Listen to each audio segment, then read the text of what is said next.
அடுத்து ஆன்மீக சொற்பொழிவு திருமதி ரம்யா சுரேஷ். பட்டிமன்ற பேச்சாளர், பகுதி நேர கபடி பயிற்றுவிப்பாளர், ஆன்மீக சொற்பொழிவாளர் மற்றும் நாட்டுப்புற நடன ஆசிரியர். Next, we have a spiritual speech brought to you by Mrs. Ramya Suresh. She is a Tamil public speaker, part-time Kabaddi instructor, and part-time Indian folk dance teacher. With a round of applause, let's welcome her onto the stage.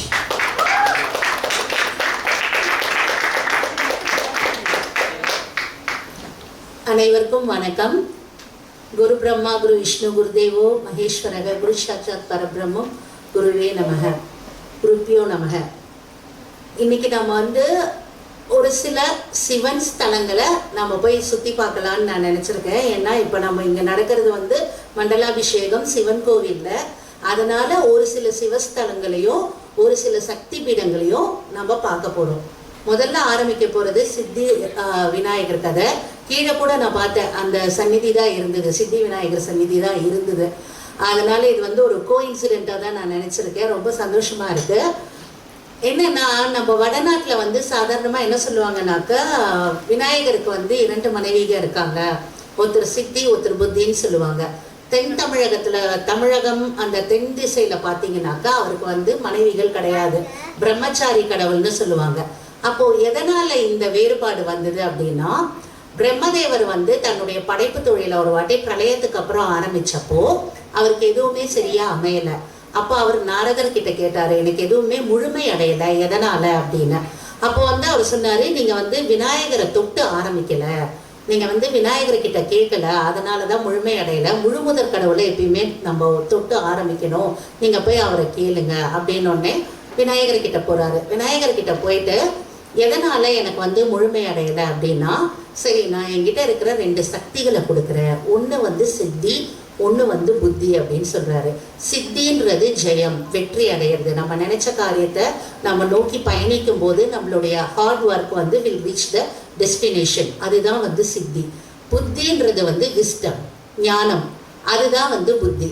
அது 2த்தையும் அவர் கொடுத்தாரு. அதை கொடுத்ததுக்கப்புறம் பிரம்மருக்கு அவருடைய தொழில், அந்த படைப்பு தொழில் முழுமை அடைஞ்சது. முழுமை அடைஞ்ச உடனே அவருக்கு என்ன ஆசை வந்ததுன்னா, அந்த 2 சக்திகளையும் தனக்கு மகளா அவர் உருவாக்கிக்கிட்டாரு. சித்தியும் புத்தியும் பிரம்மதேவரோட பொண்ணுங்க. அவங்க வளர்ந்து திருமண வயசு வந்த உடனே அவங்களுக்கு வரன் பார்க்க ஆரம்பிச்சாரு. அப்போ திருப்பி நாரதர் வந்தார். நாரதர் என்ன சொன்னார், இப்போ அவைலபிளாக இருக்கிற ஒரே பிரம்மச்சாரி விநாயகர் தான், அவருக்கே நம்ம இவங்களை கல்யாணம் பண்ணி கொடுத்துடலாம் அப்படின்னு சொன்னதுக்கப்புறம் தான் இவருக்கு தோணிச்சு, இந்த சக்தியோட பிறப்பிடமே விநாயகர் தான், திருப்பி அவர்கிட்டயே கொண்டு போய் சேர்க்கணும் அப்படின்றது. இப்போ தென்னிந்தியாவை பொறுத்த வரைக்கும் சித்தி புத்தின்றது விநாயகருக்குள்ளேயே இருக்காங்க. ஆனால் வட இந்தியாவில் அவருக்கு மனைவிகளாக பக்கத்தில் இருக்காங்க. அப்போ 3 பேரும் சேர்ந்தவங்க தான் விநாயகர். விநாயகர்ன்றது 3ஓட அம்சம், சித்தியோட அம்சம், புத்தியோட அம்சம் அண்ட் முழுமைத்துவம். இது 3 சேர்ந்தது தான் விநாயகர். அடுத்தது நம்ம பார்க்க போகிறது காமாட்சி அம்மன் கதை.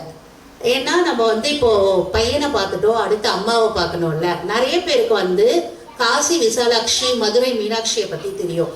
மதுரை மீனாட்சியோட அந்த கல்யாணம் சொக்கநாதர் கல்யாணம் உலக பிரசித்தி பெற்று இப்போ கிட்டத்தட்ட 10 லட்சம் பேர்லாம் கூட வருஷம் போயிட்டு வராங்க. ஆனால் காமாட்சி அம்மனுக்கு அதை பற்றி நிறைய பேருக்கு தெரியலை. அம்பாள் பேர் கேள்விப்பட்டிருப்பாங்க, நான் அதை பற்றி சொல்லலாம் அப்படின்னு தான். காமாட்சி அம்மன் உண்மையிலேயே ரொம்ப உக்ரமான ஒரு அம்பாள். அவளை ரொம்ப சாத்வீகப்படுத்தினது ஆதிசங்கரர். ஆதிசங்கரர் சாத்வீகப்படுத்தி தான் இதில் காஞ்சிபுரத்தில் காயத்ரி மண்டபம் அப்படின்ற ஒரு மண்டபத்தை பிரதிஷ்டை பண்ணி அதில் அம்பாளை பத்மாஸ்தானத்தில் உட்கார வச்சிருக்காரு. அந்த அம்பாளுக்கு கீழே இருக்கிறத ஸ்ரீசக்கரம். ஸ்ரீசக்கரம் என்னன்னு நம்ம பார்த்தோம்னாக்கா, லலிதா திருப்புர சுந்தரி வாழற வாழ்விடம். ஸ்ரீ சக்கரத்தோட முக்கியமான விஷயம் என்னன்னா, நீங்கள் அதில் கோபுரங்கள் பார்த்துருப்பீங்க. மேலே முக்கோணம் ட்ரையாங்கிள் ஷேப்ஸ் இருக்கும், மேலே 5 முக்கோணங்கள் இருக்கும், கீழே 4 முக்கோணம் இருக்கும்.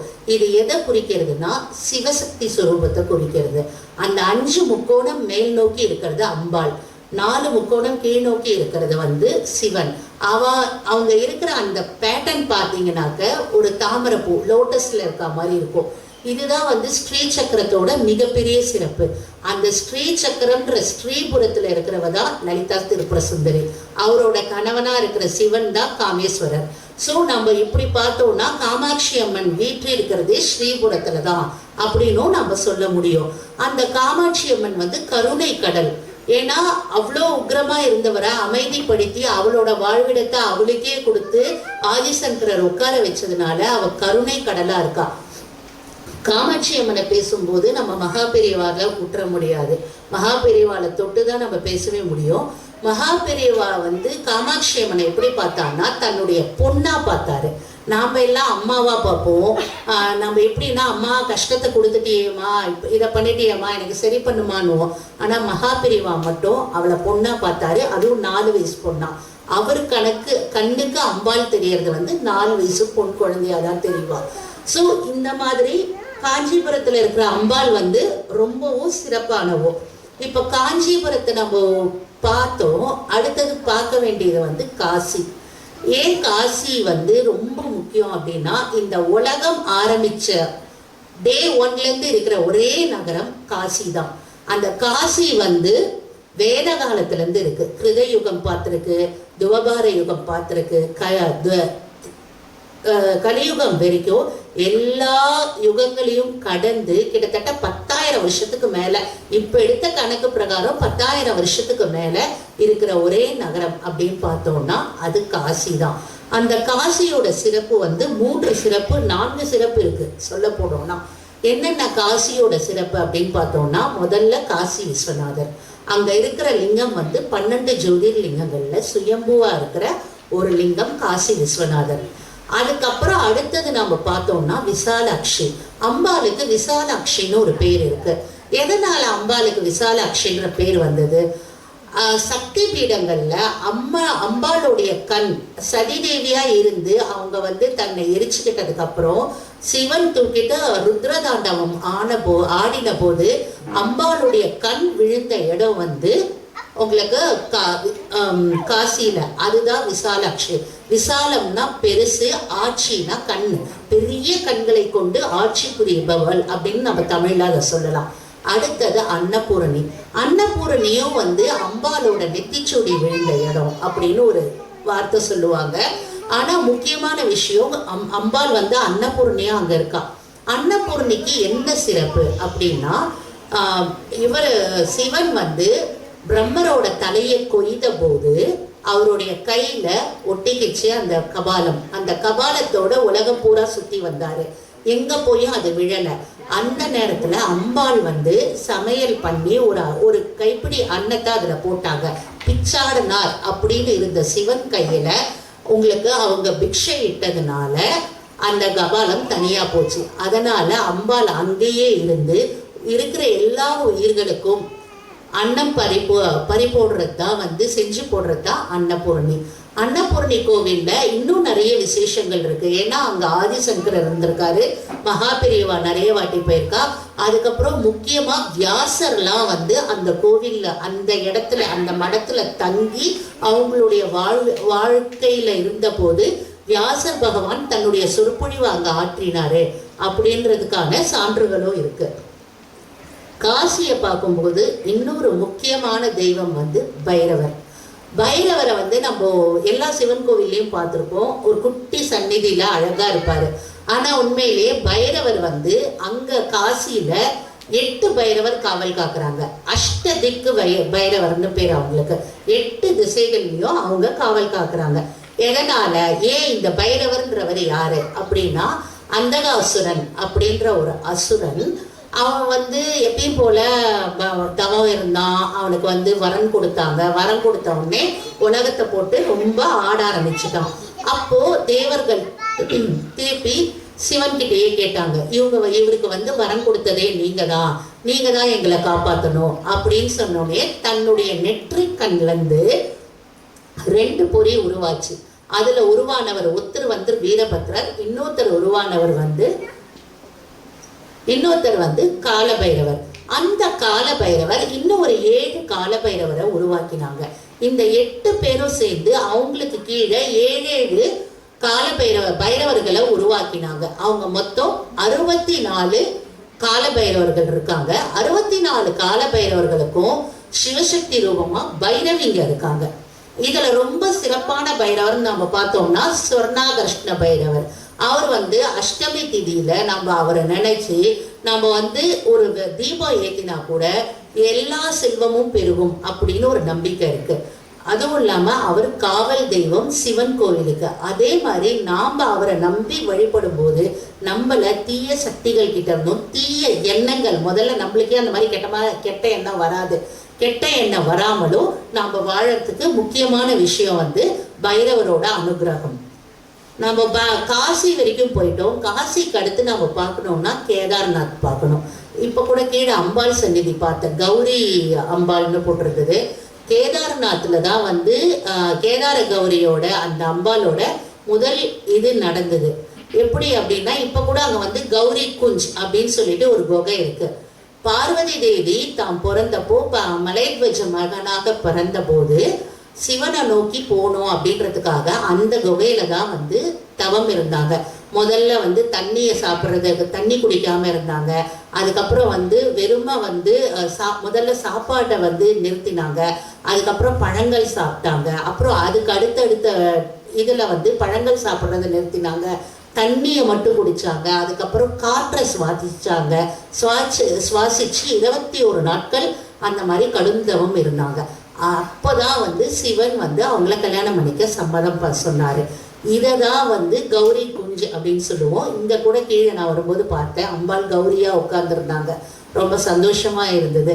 அப்போ அந்த கேதார்நாத்தோட இன்னொரு சிறப்பு என்னன்னா, கேதார்நாத்தில் இருக்கிற லிங்கம் எப்போ யாரால உருவாச்சுன்னு இன்னைக்கு வரைக்கும் உங்களால சரியா கணிக்க முடியாது. ஏன்னா அது பழமையிலையும் மிக மிக பழமையான ஒரு கோவில் தான் அது. திருப்பி ஆதிசங்கரர் தான் அங்கே புனர்பூஜை பண்ணி திருப்பி புறணமைச்சு அதை உலகத்துக்கு எடுத்துட்டு வந்தவர் ஆதிசங்கரர் தான். அந்த கேதார்நாத்தில் பஞ்ச கேதார்நாத் அப்படின்னு இடம் இருக்கு. அது என்னன்னாக்க, மகாபாரதம் முடிஞ்சதுக்கு அப்புறம் இவங்க எல்லாரும் பண்ண பாவம், இப்போ அவங்க எல்லாம் பண்ண பாவத்துக்கு அப்பப்போ இந்த மாதிரி போய் ஏதாவது பண்ணிடுறாங்க. சிவனை பார்த்துடுறாங்க, பெருமாளை பார்த்துடுறாங்க. நாம பண்றதுக்கு என்ன பண்ண போறோம்னு நம்மளுக்கு தெரியல. இந்த மாதிரி ஏதாவது கேட்டு கொண்டு பண்ணோம்னா பாவம் குறைய கொஞ்சம் வாய்ப்பு இருக்கு. ஆனா பசங்களுக்கு தான் கொஞ்சம் போர் அடிக்கும். சாரி கைஸ், அதையும் சொல்லிடுறேன் நான். என்னன்னா பஞ்ச கேதாரம் அப்படின்னு சொல்லுவாங்க. பஞ்ச கேதாரம்ன்றது சிவன் எருது வடிவில் அந்த இடத்துல தோன்றினாரு. எருது வடிவில் தோன்றினதை பீமன் பார்த்துட்டாரு. பீமன் பார்த்துட்டு அந்த எருதுவை நோக்கி ஓடும்போது 5 இடங்கள்ல எருதுவோட உடல் பாகங்கள் தெரிஞ்சுது. அதோட திமில் ஒரு இடத்துல தெரிஞ்சுது, கைகள் ஒரு இடத்துல தெரிஞ்சுது, கால்கள் ஒரு இடத்துல தெரிஞ்சுது, உடல் ஒரு இடத்துல தெரிஞ்சுது, தலை ஒரு இடத்துல தெரிஞ்சுது. இந்த 5ம் சேர்ந்தது தான் உங்களுக்கு பஞ்சகேதாரம்னு சொல்லுவாங்க. இந்த பஞ்சகேதாரம் துங்கநாத்திலையும், முகம் ருத்ரநாத்திலையும், வயிற்றுப்பகுதி மத்திய மகேஸ்வரத்திலையும், முடி கபலேஸ்வரத்திலையும் தோன்றினதா சொல்லுவாங்க. இதுல ரொம்ப முக்கியமான விஷயம் துங்கநாத் அப்படின்ற சிவன் கோவில் எங்க இருக்குன்னா, உத்தரகாண்ட் மாநிலத்துல 12,000 அடி பூமியிலிருந்து மேல இருக்கு. அதாவது அந்த பனிமலை கிட்டத்தட்ட அந்த சிவன் கோவில் அமைஞ்ச இடம் 12,000 அடி. இதுல முக்கியமான விஷயம், மற்ற 4 கோவிலும் வருஷத்துல 3 மாசம் 4 மாசம் தான் திறப்பாங்க. ஆனா அந்த கபாலேஸ்வர் கோவில், அந்த கோவில் மட்டும் வருஷத்துல 12 மாசமும் திறந்திருப்பாங்க. என்ன காரணம்னா, மற்ற கோவில்லாம் பனிப்பொழிவு, சீதோஷண நிலை, அதனால கோவிலை மூடிடுவாங்க. அடுத்தது நம்மளோட சமூகம் தமிழ் சமூகம் ரொம்ப முக்கிய. தமிழ் சமூகம்னு இல்லை, ஹிந்து மதம், ஹிந்து சமூகம் எல்லாமே தாய் வழி சமூகம் அப்படின்னு சொல்லுவோம். அது ஏன் தாய் வழி சமூகம்னு சொல்றோம்னா, சாதாரணமாகவே இந்து மதத்துல ஒரு முக்கியமான விஷயம் என்ன இருக்குன்னா, பெண் தெய்வங்களை கொண்டாடுவோம். நம்ம எல்லாத்தையுமே ஆரம்பிக்கிறது பெண் தெய்வங்களை தொட்டு ஆரம்பிப்போம். நம்மளுக்கு வீரத்துக்கு பார்த்தோம்னா வீரலட்சுமி இருப்பா, கொன்றை இருப்பா. ஒன்றும் இல்லை, ஒரு கோவிலில் ஒரு குட்டி இடத்துல ஒரு மாசாணியம்மன் காவலா இருப்பா. ஒரு ஊருக்கு துர்கா தேவி இருப்பா, காளி தேவி இருப்பா. அதேதான் இந்த சிவன் இருக்கிற கேதார்நாத்தையும் இமயமலையும் காவல் காக்கிறது 3 பெண் தெய்வங்கள். இது வந்து பல பேருக்கு தெரியாது. நான் இதை கண்டிப்பாக இங்கே சொல்லணுன்றதுக்காக தான் இதை பற்றி நான் எடுத்துகிட்டு வந்திருக்கேன். அந்த 3 பெண் தெய்வங்கள் பேர் வந்து தாரிகா தேவி, காளிகா தேவி, சந்திரவதனி. அந்த சந்திரவதனி அப்படின்ற இடத்துல வந்து அம்பாலோட உடம்பு விழுந்தது.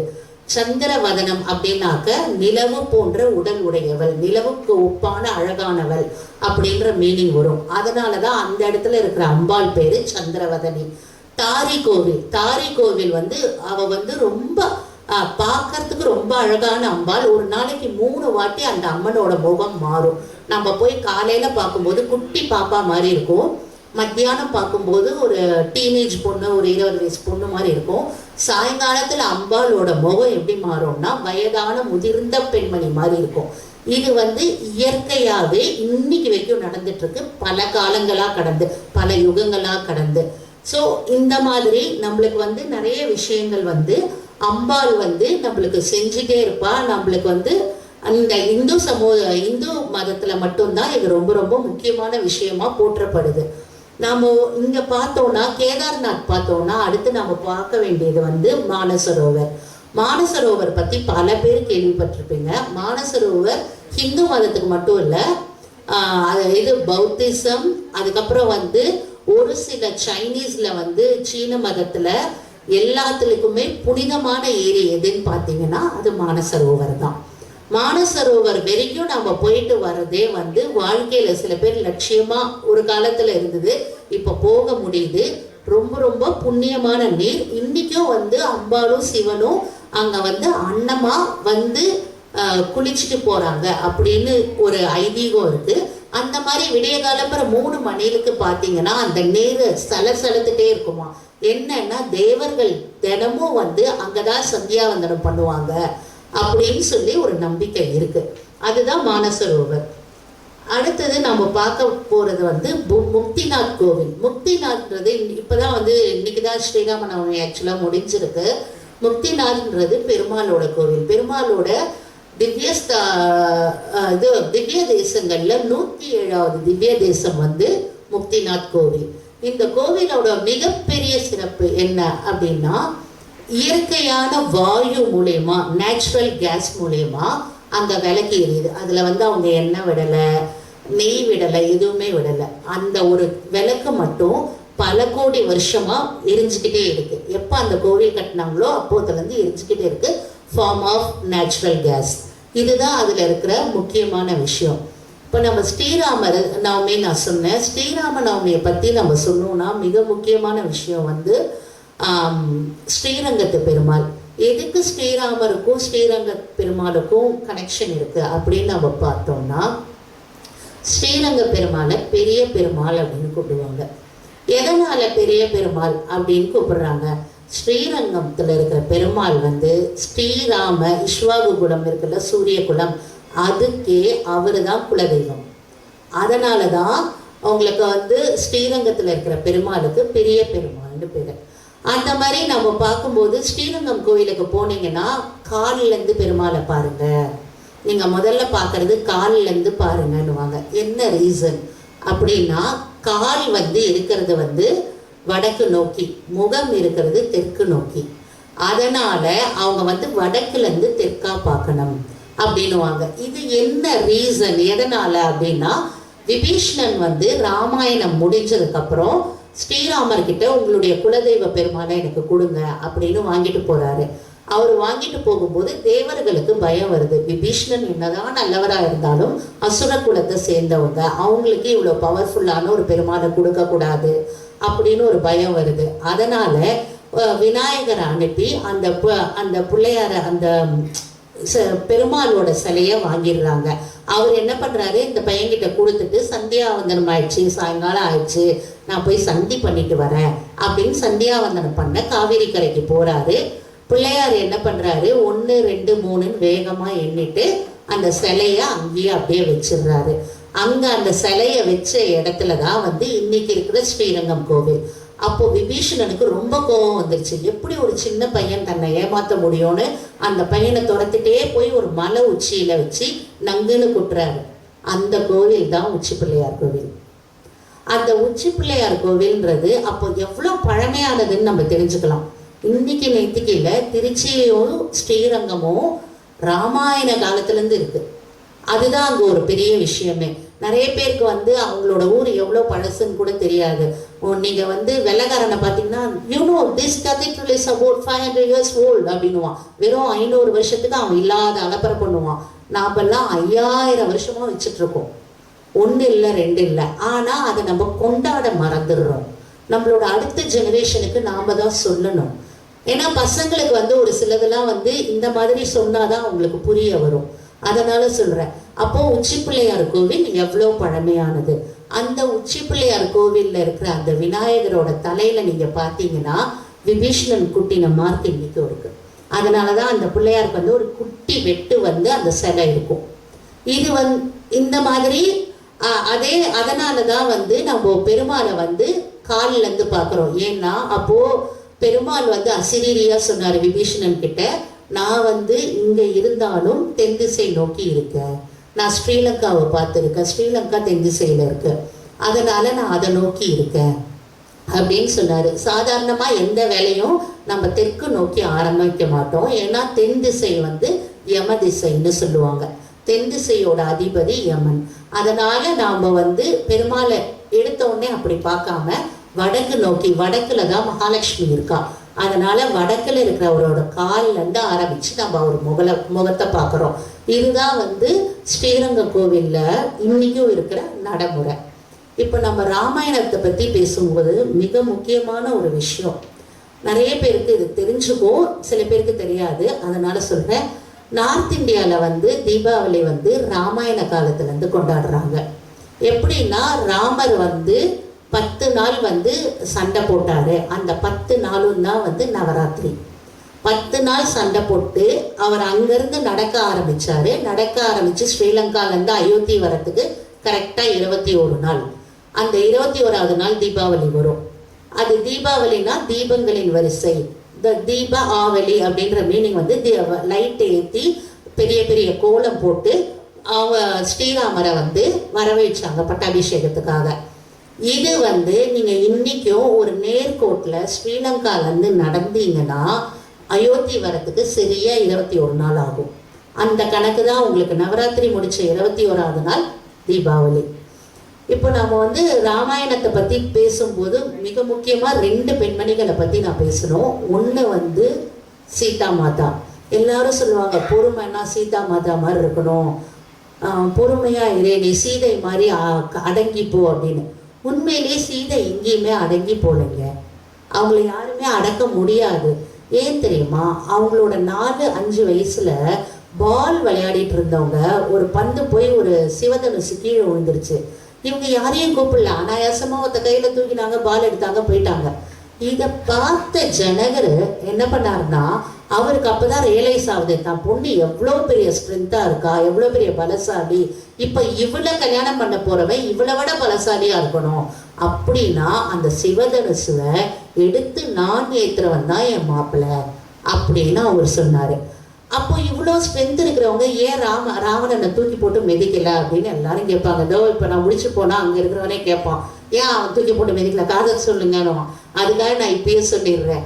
எதனால் அப்படின்னா ராமர்ன்றவர் வந்து மனுஷனா வாழ வந்த அவதாரம். மற்ற எல்லா அவதாரத்துக்கும் தான் அவதாரம்னு அவங்களுக்கு தெரியும், ஆனால் ராமருக்கு தெரியாது. அவர் மனிதனாக வாழ்ந்தார், விதியை நம்பினார், தன்னால் சாதிக்க முடியும்னு. அப்போது மகாலட்சுமி அந்த மனுஷனுக்கு கொடுத்த மதிப்பு மரியாதை தான் அவங்க அந்த 10 மாதம் காத்திருந்தது. 10 மாதமும் அவங்க காத்திருந்த போது அவங்க சும்மா இல்லை, அவங்க தன்னுடைய ஆன்ம பலத்தை பெருக்கிக்கிட்டாங்க. அப்போதான் அதனால தானே நம்மளுக்கு ராமாயணம் தெரிஞ்சிருக்கு. அவங்களே அன்னைக்கு சண்டை போட்டு வந்துட்டாங்கன்னா இன்னைக்கு ராமரை பற்றியே நம்ம பேச மாட்டாமே, ராமாயணம்னு ஒரு கதையே இருக்காது. நம்மளுக்கு வந்து இன்னொரு நாட்டுக்கு இன்னொரு தேசத்துக்கு போக முடியுன்ற ஒரு நம்பிக்கையே வந்திருக்காது. ஒரு பாலம், ஒரு சேது பாலம் கட்டியிருக்க மாட்டோமே. இது எல்லாம் எதனாலன்னா சீதா மாதாவால தான். அதே மாதிரி இன்னொரு முக்கியமான விஷயம் என்னன்னா, முக்கியமான கேரக்டர் மண்டோதரி. நிறைய பேருக்கு அவங்கள பற்றி தெரியாது. மண்டோதரி வந்து ராவணனோட மனைவி. அவங்க பிறந்த ஊர் வந்து உத்தரகோசமங்கை. உத்தரகோசமங்கை தான் முதல் சிவஸ்தலம். இந்த உலகம் உருவாகும் போது உருவான முதல் கோவில் வந்து உத்தரகோசமங்கை. அங்கே இருக்கிற மரகத நடராஜர். அவங்க வந்து அவங்களோட மிகப்பெரிய வேண்டுதலை மண்டோதரிக்கு என்னன்னா, தான் கல்யாணம் பண்ண போறவர் வந்து சிறந்த சிவபக்தனா இருக்கணும் அப்படின்றது தான் அவங்களோட மிக சிறந்த ஒரு வேண்டுதலாவே இருந்தது. அதனாலதான் ராவணனை கல்யாணம் பண்ணாங்க. ஏன்னா ராவணன் தான் உலகத்திலேயே சிறந்த சிவபக்தன். அவனை மாதிரி சிவபக்தன் யாருமே கிடையாது. அவன் அசுரன் இருந்தாலும் அவனை மாதிரி சிவபக்தன் யாருமே கிடையாது. அதனால அவங்க கல்யாணத்தை முதல்ல நின்று நடத்தி வச்சவரே சிவன் தான். ஸோ இந்த உத்தர கோச மங்கைன்றது நம்மளோட தமிழகத்துல இருக்கு. இப்போ இவங்க எல்லாரையும் நம்ம இந்த அவதாரங்களை பத்தி பார்க்கும்போது இன்னொரு முக்கியமான அவதாரம் வந்து நரசிம்ம அவதாரம். நிறைய பேர் நரசிம்ம அவதாரம் கேள்விப்பட்டிருப்பீங்க, பிரகல்லாதனை கேள்விப்பட்டிருப்பீங்க. ஆனா நரசிம்ம அவதாரத்துக்கு அப்புறம் என்ன நடந்தது? நரசிம்ம அவதாரத்துக்கு அப்புறம் நரசிம்மரோட கோபம் குறையவே இல்லை. அவர் வந்து இந்த அவருடைய உருமலுக்கே இந்த பிரபஞ்சம் அழியும் நிலை ஆச்சு. அப்போ சிவன் வந்து ஒரு அவதாரம் எடுத்தாரு. அது பேர் தான் சரபேஸ்வரன். அந்த சரபேஸ்வரன்றது வந்து அன்னப்பறவை, அதாவது விங்ஸ் அவருக்கு இருக்கும். அந்த விங்ஸோட சேர்ந்து சிங்க முகம் இருக்கும், மனித உடல், கையில வந்து நகங்கள் வந்து கழுகு நகங்கள். இது கொண்டு இவர் வந்து நரசிம்மரை வதம் பண்ணாரு.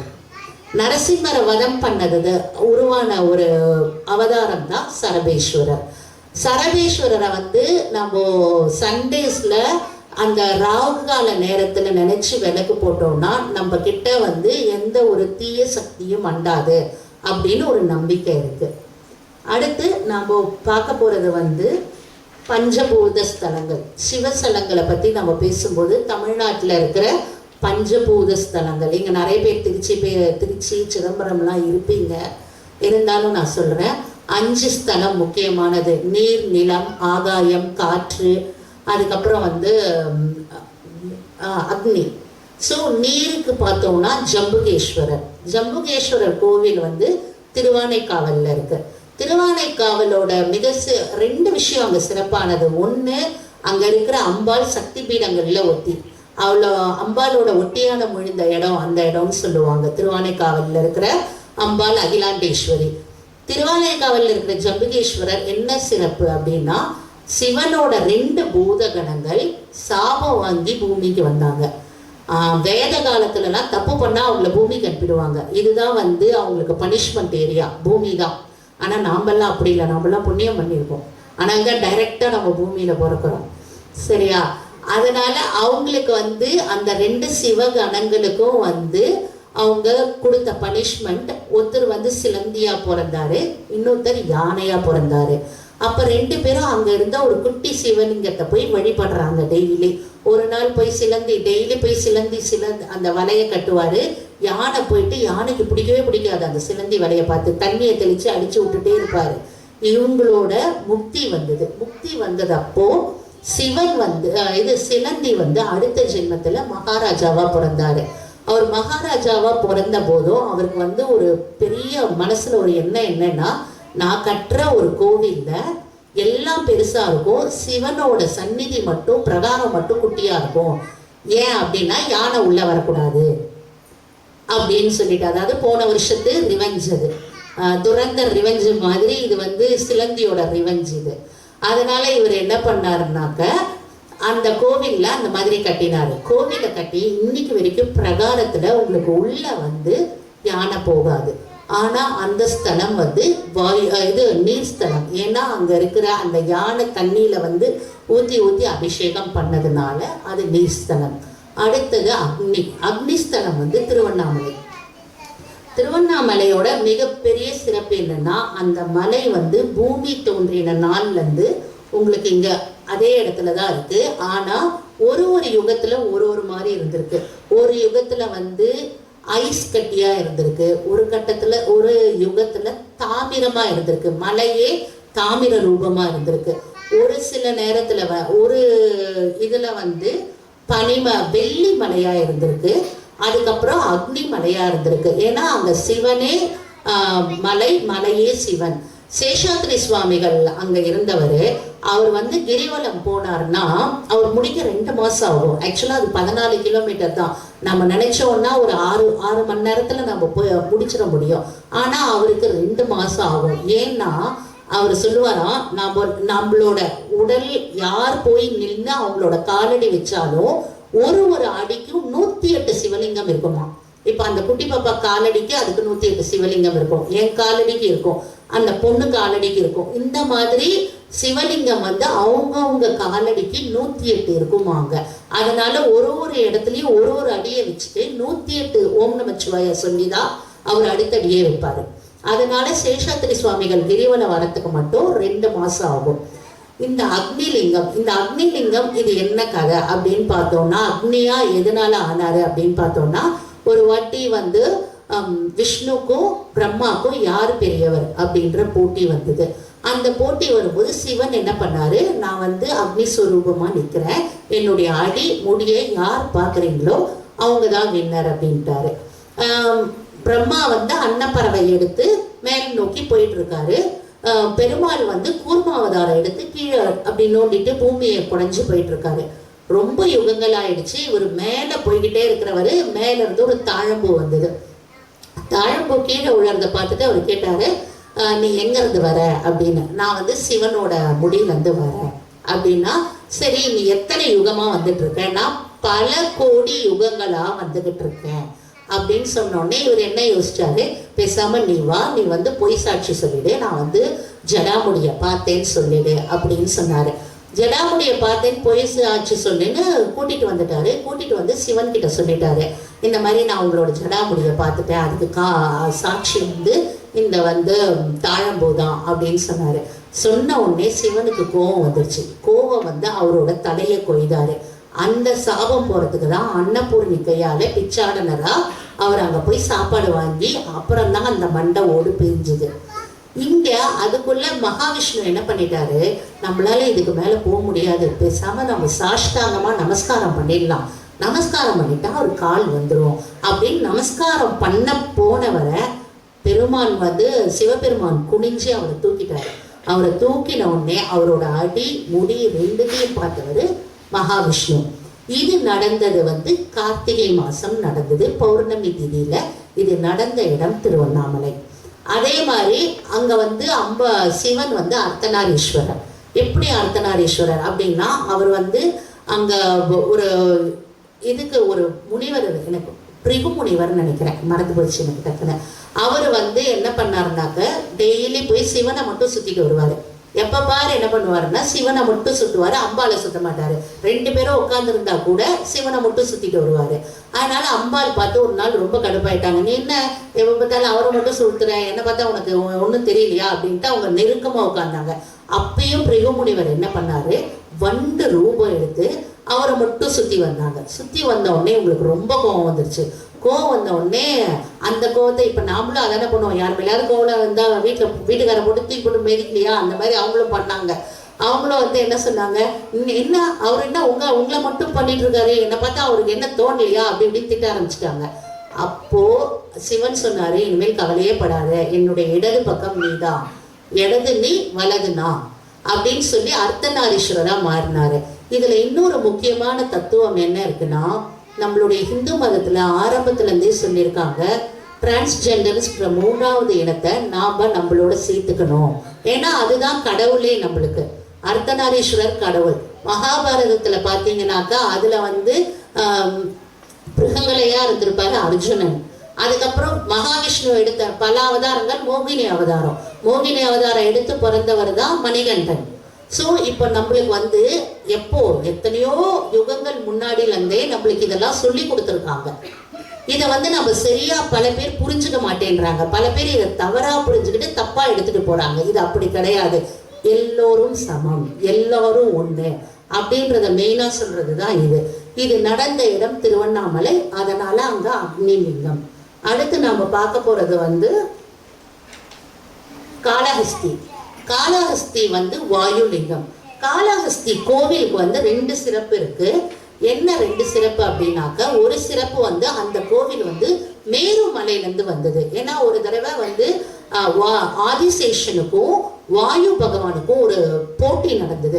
2 பேர்ல யார் பெரியவங்க அப்படின்னோடனே ஆதிசேஷன் சொன்னாரு, நான் மேருமலையை வந்து நான் நல்லா ஒன்று சுத்தி இருக்க கட்டிக்கிறேன், நீ முடிஞ்சா மூவ் பண்ணு அப்படின்னு சொல்லிட்டு. அப்போ வாயு தேவர் என்ன பண்ணாரு, தன்னோட ஃபோர்ஸ் எல்லாம் கொடுத்து அந்த மேருமலை மேல அடிச்ச உடனே அது 3 இடத்துல விழுந்தது. ஒன்று திருச்சியில, ஒன்று காளஹஸ்தியில, இன்னொன்று வந்து ஆந்திரால ஸ்ரீசைலம்ல விழுந்தது. இந்த 3 மலையும் வந்து மேருமலையோட பாகங்கள். அதுதான் காளஹஸ்தி. அந்த காத்துல வந்து அங்க இருந்ததுனால அங்க இருக்கிற சிவன் வந்து ராகு கேதுக்கான சிவன். அதனால வந்து அது காளஹஸ்தி கோவில். அதுல இன்னொரு முக்கியமான சிறப்பு வந்து கண்ணப்ப நாயனார் தின்னனா பிறந்து ஒரு வேடுவனா இருந்து பக்தி மட்டும்தான் அவருக்கு இருந்தது, வேற எதுவுமே இல்லை. அவருக்கு வந்து எதுவுமே தெரியாது. சிவனை எப்படி கும்பிடணும், ஓம் நமச்சிவாயான்னு கூட அவருக்கு சொல்ல தெரியாது. அவருக்கு தெரிஞ்சது அப்பா அப்பா அப்பா. அந்த மாதிரி தன்னோட அப்பாவுக்கு வந்து கண்ணுல அடிபட்டப்போ தன் கண்ணையே கொடுத்தாரு. அதனாலதான் அவருக்கு பேரு கண்ணப்ப நாயனார். அந்த சிறப்பும் இருந்தது வந்து காளஹஸ்தி. அடுத்தது நம்ம பார்க்க போறது சிதம்பரம். சிதம்பரத்துல வந்து எல்லாமே சிறப்பு, நிறைய சிறப்புகள் சொல்லலாம். சிதம்பரம் கோவில்ல இருந்தே சிறப்பு. சிதம்பரம் கோவில பாத்தீங்கன்னாக்க 72,000 ஆணி அடிச்சிருப்பாங்க. அது நம்ம உடம்புல இருக்கிற 72,000 நரம்புகள். இட்ஸ் அக்கார்டிங் டு நம்மளோட ஹியூமன் இதை பொறுத்து தான் வந்திருக்கு. அந்த மாதிரி அதுல வந்து 9 துவாரங்கள் இருக்கு. நம்ம உடம்புல 9 துவாரங்கள் இருக்கு. அந்த கோவிலுக்கு 9 வழி இருக்கு. அதுக்கப்புறம் வந்து அங்க வந்து ஆகாசலிங்கம். அதுல வந்து எல்லாரும் கேட்பாங்க, என்ன சிதம்பர ரகசியம், சிதம்பர ரகசியம். நம்ம போனோம்னா அங்க இருக்கிற குருகல் சுவாமி என்ன பண்ணுவாருன்னா, அங்க இருந்து ஒரு ஓரமா திறந்து காட்டுவாரு. அங்க ஒரு வெற்றிடத்துல ஒரு குட்டி இலை மட்டும் தெரியும். இதுதான் சிதம்பர ரகசியம் அப்படின்னுவாங்க. ஆனா அதுக்கு பின்னாடி ஒரு பெரிய தத்துவம் இருக்கு. என்னன்னா ஆகாசம் வந்து உங்களுக்கு எண்ட்லெஸ். எங்க ஆரம்பிக்குது எங்க முடியுது எதுவுமே நம்மளுக்கு தெரியாது. அந்த மாதிரி சிவன் வந்து இந்த பிரபஞ்சம் பூரா பரவிருக்காரு. இந்த பிரபஞ்சத்துல நீக்கமர நிறைஞ்சிருக்காரு. அதனால தான் நம்மளுக்கு வந்து அதுதான் சிதம்பரத்துல இருக்கிற மிகப்பெரிய ரகசியம் வந்து ஆகாசலிங்கம். அதுதான் குறிக்குது. அடுத்தது நம்ம பார்க்க போறது ஏகாம்பரேஸ்வரர் கோவில். அது வந்து பிருத்திவி, நிலம். எப்படி அது ஆச்சுன்னா, அம்பாள் ஒரு தடவை என்ன பண்ணாங்கன்னா, சிவனோட பேசிட்டு இருக்கும்போது சிவனோட கண்ணை மூடிடுவாங்க. கண்ணை மூடின உடனே இந்த பிரபஞ்சமே நின்று போயிடும், எல்லாமே அடைஞ்சு போயிடும். அந்த நேரத்துல வந்து அவங்க கண்ணை திறந்த உடனே அவருக்கு கோபம் வந்துடும். நீ மூடின இந்த 3 நொடியும் இங்க எவ்வளவு மாற்றங்கள் நடந்திருக்கு அப்படின்னோடனே அவங்க ரொம்ப ஃபீல் பண்ணி காஞ்சிபுரத்துக்கு வந்து அங்க வேகவதி ஆத்தங்கரையில ஒரு லிங்கம் தான் கையால அம்பாள் பண்ணி அங்க வந்து தவம் இருந்தாங்க. அந்த லிங்கம் தான் இப்ப இருக்கிற ஏகாம்பரேஸ்வரர் லிங்கம். சோ அதுதான் வந்து நிலம்.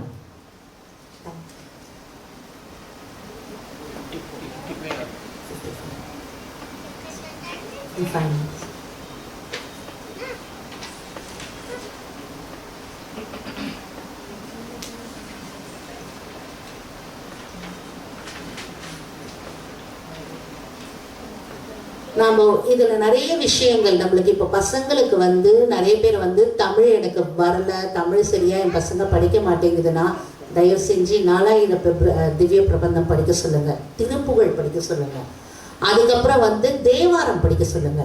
தேவாரம் இது எல்லாமே படிச்சிங்கன்னா எல்லாமே எரளவழல முதற்கொண்டு எல்லாமே வரும். ப்ரொனவுன்சியேஷன் நல்லா வரும்.